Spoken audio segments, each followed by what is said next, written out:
What is up, everyone? Hope you're having a good day. Now, I wanted to say a massive thank you for everyone interacting with my pond videos that I've been doing recently. Yeah, it's been amazing. But what I wanted to show you was, well, essentially, loads of you have said that, it might be a bit big. Like, my pond behind me's got a 10-ton of stone in it, and not everyone wants to recreate that, and people want stuff that's smaller. So in this one, I wanted to show you, well, exactly where I started with pond keeping probably 10, 15 years ago. Now, pond keeping does not need to be expensive, it doesn't need to be big, it doesn't need to be complicated. It can be as simple as getting a container in your garden with some water in it and some plants, and the live animals will come. Birds will drink from it, frogs might appear in it, newts might appear in it, bugs will come to it. It massively increases your chances of, well, not in chances, but increases the biodiversity of your garden, which everyone should really be doing. But anyway, I'll show you where I started, and it's here. That's it. These were my first ponds. Hang on, let me grab the other one. There you go. So they are just galvanized, very old galvanized buckets. They essentially were in my nan's shed many, many years ago, and I borrowed them indefinitely. And so I set them up as ponds in my first ever house that had a little garden. I just had these with a bit of water in, a few plants. And I'll tell you what, we had frogs turning up to it. We had dragonflies checking it out. It was really good. We're going to get them set back up and get them running and show you exactly how to do like a small, really simple weekend project with planting up some bucket nature style ponds.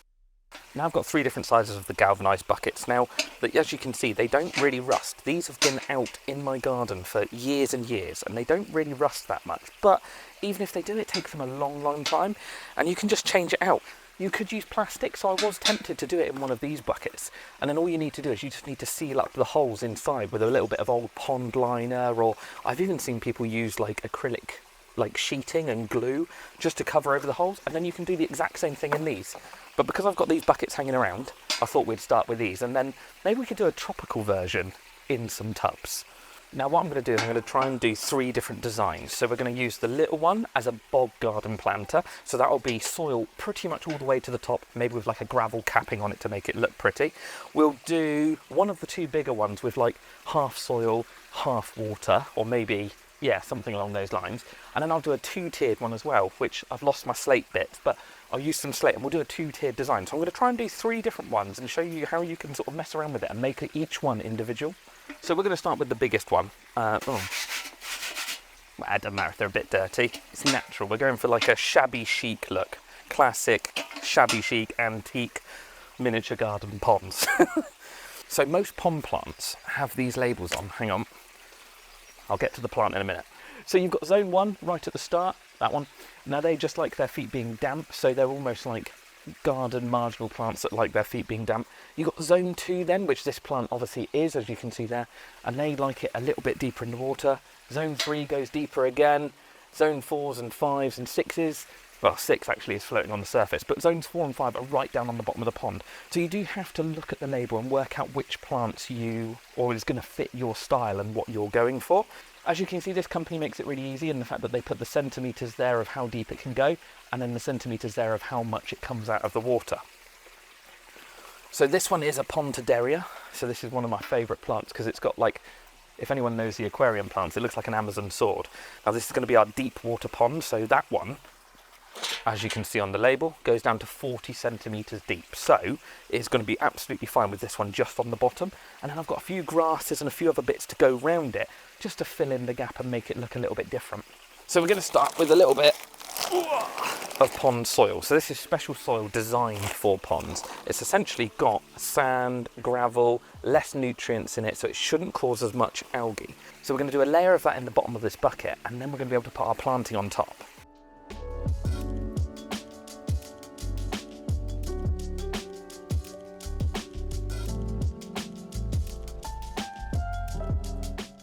So with our first layer of soil in, we can go ahead and get this plant out of its pot and get it placed in the bottom.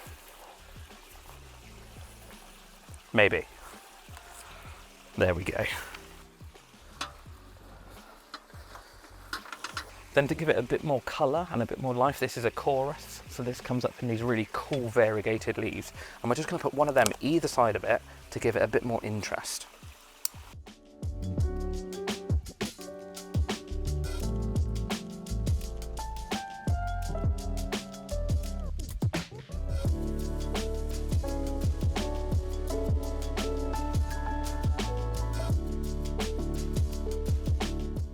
That is everything you need to do to plant up this little mini pond. All I'm going to do after that is use some gravel to go over the top.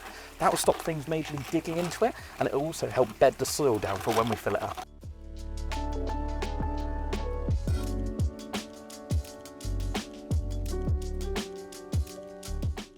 Now, in any body of water you do suffer with algae, so it's just inevitable. But what you can do is you can do a few things naturally to help stop it. One of those things is barley straw pouches. So those are just pouches literally of barley straw, but you can see they're quite big, they're quite long, so you'd have to cut them down and mess around and try and get some in. They do barley straw pellets. The good thing with them is you can sprinkle a few around the pond and that will just break down, and what happens is over the course of a couple of weeks they break down and help control the algae. Now, you don't need a great deal because this 1 kg packet treats like 9,000 litres, so you only need a small sprinkle of them in a pond like this. Now, with most ponds, plants are key. The less plants you have, the more likely you are to get algae. So hopefully with the amount of plants we've got in that bucket, we should be all good. The little nature pond that I set up a little while ago on the far side of the garden, that one's got a touch of algae in it now. It's a little bit murky, but there's so many tadpoles and so many, actually newts as well, baby newts. I did catch one the other day. I tried to find one this morning, but couldn't find him. So I did catch one. I'll put a bit of footage up of that one. But there's so many of them, I don't want to mess around with it and I don't want to cause any problems with it. So I've just left it. The algae's natural, the plants are still growing well, they've flowered, it's looking good. So yeah, don't worry about it. If it goes green, it's not the end of the world. Nature doesn't mind. So the next one we're going to do it a little bit differently. We're going to try and go for a 2-tiered effect in this one. So we're going to use the other big one. Now what I've got, hang on.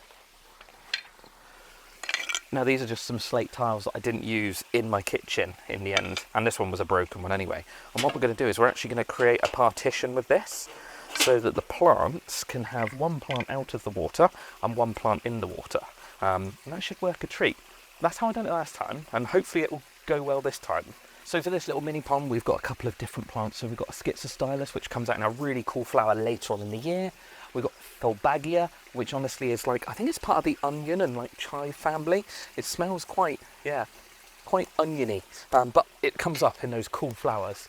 Looks a bit like an allium, I suppose, so it does make sense. And then we've got Mazis as well, a blue Mazis, which is a creeping plant. So that'll go in the higher area and creep out over. The 2 grasses will go in the deeper area, because I believe, 15 centimetres deep.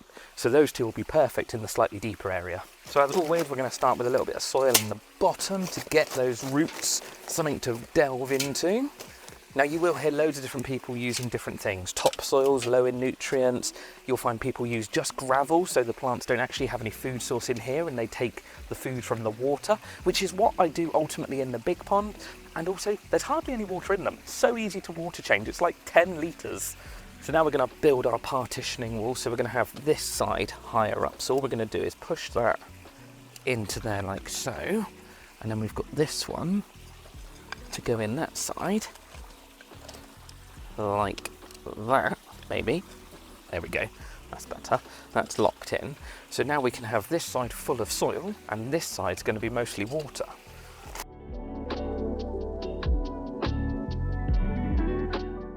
Now with our partition wall sorted out, we can actually plant into it. So we're going to plant our Mazis, which is our creeping plant, up into the shelf so that it isn't as much in the water as the other ones. There's tons of different plants that you can get hold of to do this job. I just haven't got Mazis in the garden at the moment, and I really like the blue flower that comes on this one. Then in the deeper area, we've got our 2 beautiful flowering grass looking plants. Now, which way is this going to be angled? I think it's going to be angled that way. So, whoa, roots. You need to go at the front, actually. Now, a lot of these plants will end up getting too big for this pond. That's, just the way it is. But these ponds are so easy to rip apart.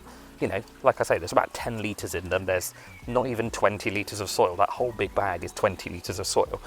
So you really, can pull them apart, divide the plants next year if you need to, and then just put them back together, or even just replant with different things. It's really not that difficult.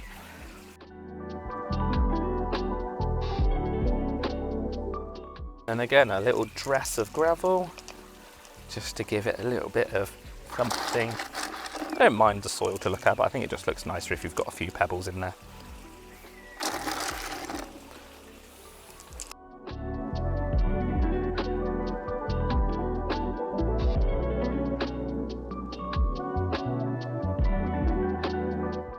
There we go, so another one down and one more to go. Quite liking these already. I completely forgot to put a sprinkle of barley straw pellets in this one, so again, just going to give it a few of them, help me out, and as they break down they'll help me with the algae. There we go. Now onto the little one, which is going to be full to the brim with soil, but it's going to be damp, so it's going to be essentially a little bog garden. So as I said, for this little one, we are going to bring it right up to the surface, so it is literally full of soil. Now this is more, like I say, of a bit of a marshy sort of bog garden sort of idea, but the three together, one half and half, one with a lot of water in and then one with little, just gives you three different sort of habitats, I suppose, as it were.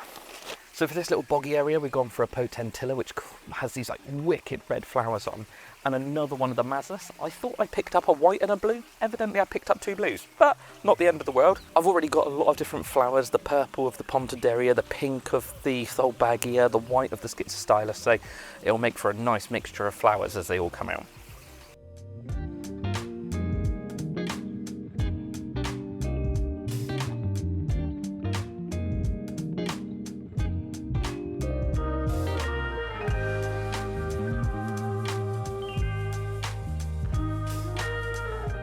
Now normally on little ponds like this I would use rainwater just because, again, it's a wildlife pond, it doesn't matter. But unfortunately all my rainwater has been used up using it around the garden. So we are going to use a hose pipe. Now if you are worried about using tap water in your area, if you think that you've got high chlorine or chloramines, some of it will gas off, but not all of it. So you can always use a tap water chlorine remover just to get rid of anything in there if you are worried about it. But on ponds this size, ultimately we're not going to be having fish in them, so it is just going to be wildlife, so they should be fine.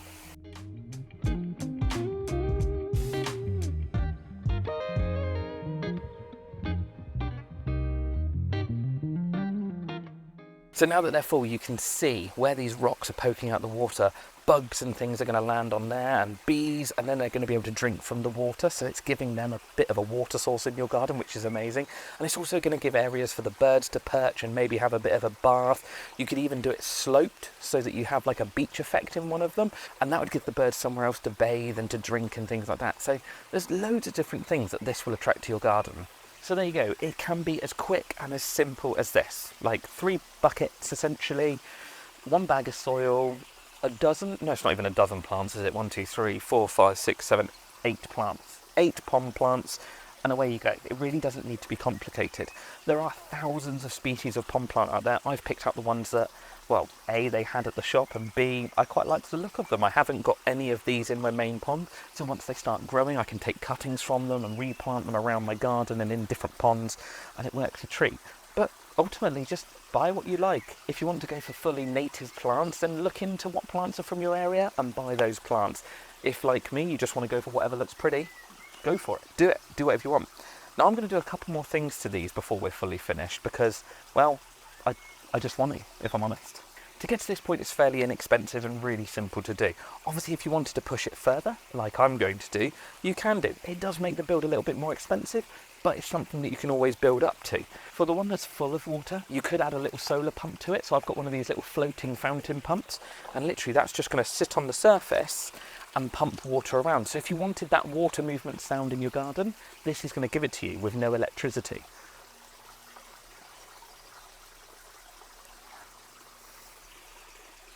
Now you don't need to run water in nature ponds. A lot of nature ponds are still water ponds and they do really well like that. But ultimately this is going to be in your garden. So you want something that you can enjoy and the wildlife can enjoy. And if that means wanting the noise of a pump and if that means wanting water movement, then do it. There's always got to be a trade-off. Ultimately it's your garden and anything we can do for wildlife is better than nothing. Now I will warn you about these pumps. You do have to be careful because obviously using them in a small body of water, if you use something like a daisy fountain, oh, it's not too bad actually, but they can drain your pond. So yeah, just be cautious. Now, as I've said, for a pond this size, you really don't need to use a solar fountain if you don't want to. So you could add something like frogbit. Now, this is just a floating plant. It survives really well in the summer in England, doesn't survive too well in the winter, so you would need to bring it inside or just buy new next year. But eventually that will cover that whole surface of the pond and just give it a bit more shade and a bit more plant life. Now, there is obviously loads of extra things you can do to little ponds like this, and it can all come with time. One thing I do like doing though, because my ultimate goal is to attract bugs and bees and things like that, is these gaps that you can see between the pots. You can create little bug hotels. So these are just some sticks. I think it's my buddleia that I cut down the end of last year, and I just saved the sticks, and what you can do is chop them up and stack them in the areas to provide more homes for bugs. Ultimately, more bugs, more likelihood of frogs, more likelihood of newts, because again, it creates the ecosystem, it creates the, I don't want to say it, the circle of life.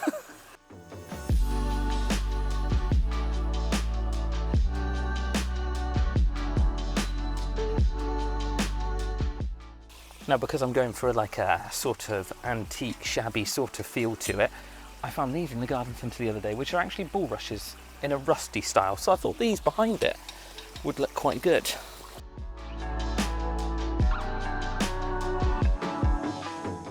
So there we go, we're all finished, we're all done. It takes no time at all to do little projects like this, and the amount of biodiversity that this could bring to your garden is enormous. There's other things that you could obviously do, things like pieces of wood, as long as they're aquarium safe, then you can use them in the water as well, and again, that will increase the biodiversity. The other thing you might want to do is place some things around so that the frogs can get into your ponds. Obviously here they should be able to get from the bank behind in, and they should be able to get from this tub in as well. But you could always place some wood and some rocks and things out of the water to give them access in and out. And the cool thing with a design like this is it could fit in any garden. You could do, I don't know, if you've got like a super bright and colourful garden with loads of different coloured flowers, you can get loads of different coloured planters. Use all the different coloured planters, put a bit of liner in the bottom. Pond liner. So yeah, put a bit of that in the bottom of the planter so that you can seal up the holes in the bottom, or just silicone or glue something over the holes in the bottom. Fill them up, plant them, away you go. If you've got a classic sort of garden with, I don't know, ornate pots, again, you could use them. But yeah, they don't have to be expensive. I think I've said it 100 times in this video. They don't need to be expensive, they don't need to be massive, they don't need to be complicated. Little ponds like this are perfect. Oh, you might notice I've actually taken the 5-way star fountain off of that.